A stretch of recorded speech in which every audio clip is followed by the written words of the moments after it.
Hello, my name is Mr. Dom. I'm the biology teacher here in North Nation by Design. I firstly want to apologize for the tardiness in this video. I know we've been receiving some questions in regards to kind of how things are working this semester, specifically with grades. So we wanted to give you a little bit of an update on that so that you can understand kind of what you're seeing. With North Nation by Design this semester, we have decided to change a few things and make things work a little bit different after kind of seeing last semester and really learning from that process. So I want to show you a couple things. What's going to be shared out with you is this Google site that we've just created that has a handful of information. Let me get this shared with you. So you will see a screen like this when you go to this site. On this front page, you'll find kind of the promo video that we just kind of sent out that just kind of outlines what North Nation by Design is. Some other cool, or I guess interesting details that you might want to look at is up here under this tab of how we learn. There are a handful of things touching on what a day in the life looks like, what interdisciplinary teaching and problem-based, project-based learning is, what our seminars are, which I'm going to address just briefly with you guys, what our impact projects and designs are, or design time, and then obviously our honors and advanced opportunities. So just some more information on kind of how we are functioning as a program here at Liberty North. So the first thing I want to touch on before I jump into grades is just to kind of explain this idea of seminars with you real quick. So what we really wanted to create this semester was an opportunity for students to really have a voice in what they're learning. And since everything that we're teaching is really conducive to interdisciplinary, meaning that we can cross contents because of the skills that we are assessing our students. For instance, there are always opportunities within biology, within history, within ELA to practice reading skills, writing skills, all of those things. So what we really kind of dreamt up was, what if we gave students an option to really focus on the specific content that they're learning in short periods. And what we were really hoping was that students would have a little bit more buy-in and interest because they're choosing these seminars based on the topics and what interests them.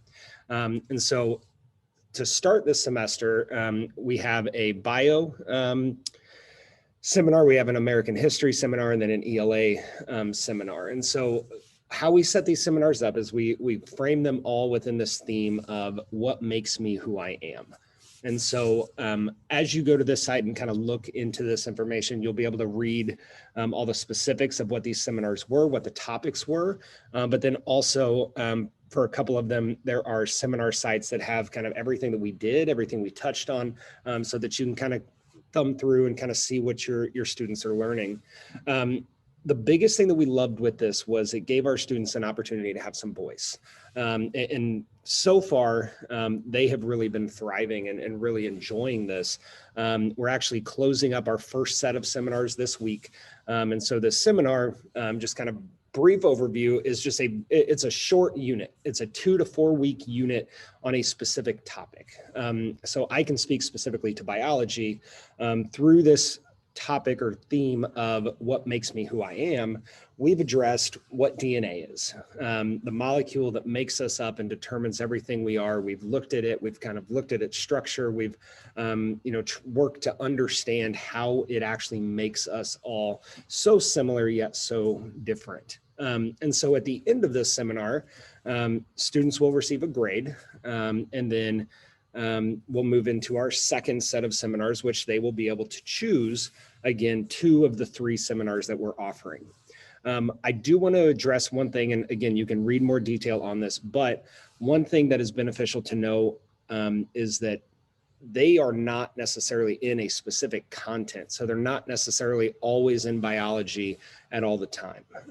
And so to kind of alleviate this, to ensure that our students are still getting the content that they need out of our classes, we are requiring a certain number of seminars for each class. So that way it's not, one student just can't take history and ELA for the entire semester and never learn anything in biology.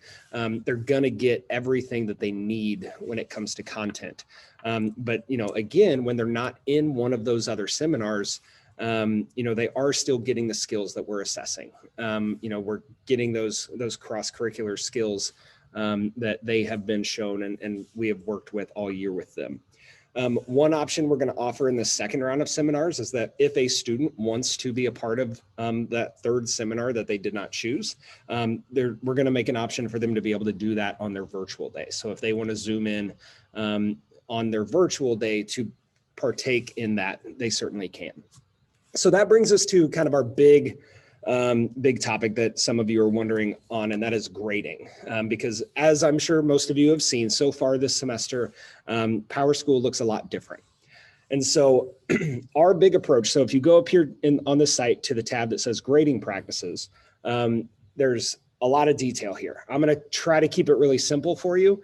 And in essence, what we need to start with is within this framework of seminars, we wanted to remove this structure of I'm doing something because it's worth points and therefore I have to do it and turn it in, right? And that's how we've always thought about school, right? I have to do it so I can get the points. But in reality, what we're challenging our students all the time is it's about the learning. It's about what are you getting from this? And it's about applying those skills that we're assessing. And so what we've removed from PowerSchool this semester is points. Our goal is to not use points at all. Instead, we are using symbols to signify where a student is at with a particular assignment. And then at the end of each seminar, they're going to get a score, a grade that is determined based on their evidence that they've submitted to us throughout that seminar. And so just to kind of give you a brief rundown. So in PowerSchool, you're going to see one of four things. You're going to see the green check mark, which means it's been collected, it's been reviewed, and it met all the satisfactory standards that we've set for that assignment. The next thing that you'll see is an incomplete. So this is this little half circle. So this is a student has turned in an assignment, but for one reason or another, it's not quite there. So maybe they're kind of missing a piece that we really want them to kind of get to. We'll mark this incomplete, and then we'll always provide them feedback. And so their feedback is going to come on Canvas, so they need to be checking for that. If it shows up in PowerSchool as incomplete, they need to go look at that feedback, and then obviously they can always revise that and then resubmit that and get that green check. If it shows this symbol, this exclamation mark, that means it's missing. That means they did not turn in this assignment. We have not seen it. We haven't gotten it. Therefore, we can't assess it or give them feedback on that. And then the last symbol that you could see is this little dash, and this is exempt or excluded. Okay, and so what the excluded mark means is that this student is not in that particular seminar. So you'll see in your students' PowerSchool, let's say that they chose history and biology for this first set of seminars, they will have either check marks, incompletes, or missing in their grade book, but then in the ELA grade, you're going to see all excluded. Okay, and that way, those assignments aren't going into the grade book and assessing against them because they're not in that particular seminar at that time. So then I want to kind of give you some samples here. So this is from my grade book for this first seminar. So you'll see here, student 1, all across the board is exempt. So this student did not partake in my seminar this round, this first set of seminars. Student 2 is partaking, but you'll see has a lot of things turned in, and then this one is incomplete. So I had given this individual feedback, and so they will need to go back in and look at that feedback and then edit it, resubmit, communicate with us, and then that can then become that green check. And then this last one, it's missing. They hadn't done it. We have not seen it. So if you look at student 3, same deal, some things turned in, some things missing. But then if you look at student 4, across the board, everything is turned in. Okay. And so what we really want to see from these students is, for each of our seminars, we have a set of skills that we are assessing. And so everything that they do is being tied back as evidence to support, I have learned this, I have shown this, I have grown towards this. And so at the end of the seminar, we go back to those skills that are being assessed and we say, from the evidence that they've submitted in these assignments and from the final product that they produce, have they met the criteria for meeting those skills? And so if they have, then they get a letter grade. And that's generally if everything is met and they're at a high satisfactory standard, they're going to get an A for that seminar. If maybe you see one of these students where they've given me some evidence, but haven't given me, enough to really show that they've fully mastered those particular skills or have fully worked towards growing in those skills, then maybe it's a B or a C.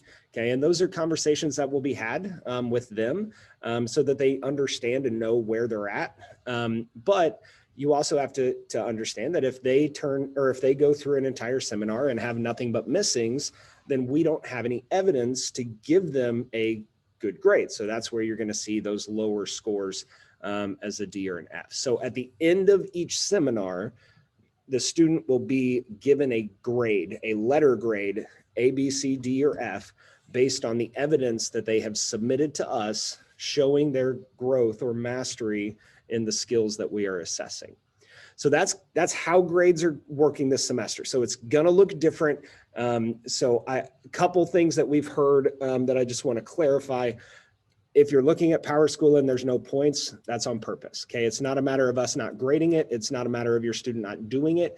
It is solely that we aren't using grades. We're not using points as we traditionally would in school. And again, that's to decrease that motivator of I have to do this because it's worth points, and increasing the motivator of I'm providing evidence to show my learning. And that's really what we want from the students. The other thing is, definitely, make sure your students, and we remind them all the time, they have to check Canvas. If they're not getting green checks, they have to go and look at that feedback. They have to go get that stuff so that they can make sure they're providing that evidence needed for them to be successful. So this site is going to be shared with you.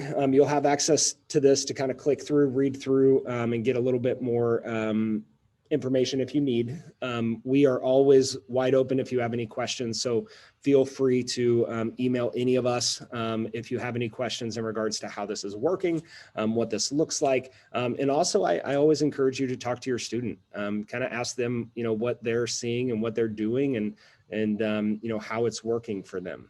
From our seat, we've seen a lot of success and a lot of good things from this setup with the seminars and even with the grading. And again, the most important thing for us is we want our students to learn, not just go through the motions. So that's really the big motivator behind all of this. So as always, thank you all so much for everything you do. We appreciate you. And if you have any questions, please do not hesitate to reach out and let us know. Thank you.